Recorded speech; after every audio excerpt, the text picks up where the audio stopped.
Welcome. When I teach a class I haven't taught before or haven't taught in a while, I like to start by looking at colleagues' syllabi, and that's a two-step process I'm going to show you right now. I begin by going into Pirates Net to see who is teaching the course this semester because whoever is teaching the course you're assigned to teach for next semester is required to post a syllabus on their web page, on their mjc.edu web page. So we need to start by finding out who's teaching the course this semester. If you are already enrolled as faculty, you can go in here to find classes, but if you're not, you can go in as a prospective student and search for classes.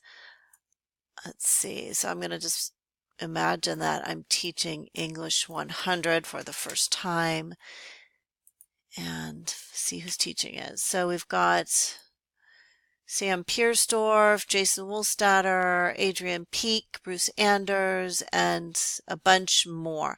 The problem with this list is that you don't get the entire spelling of the faculty's name. So if you're not familiar with folks, then that just gives you one little extra step, which I'm going to show you. So make a list of names so that you can sort of check your list off and go back to mjc.edu, and here you want to type in faculty listing.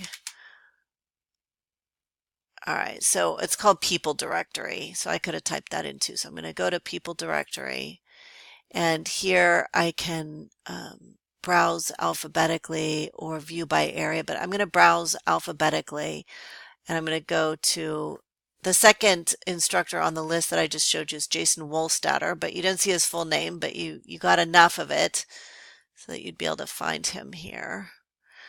Let's see, W-O-H, there it is. Okay, so I'm going to go to Jason's web page, and here is his syllabus for English 100 and 3 class schedules for the 3 sections he's teaching. So I'm just going to go right to his syllabus and peruse, and that's what you can do. And you can look at syllabus after syllabus to get ideas.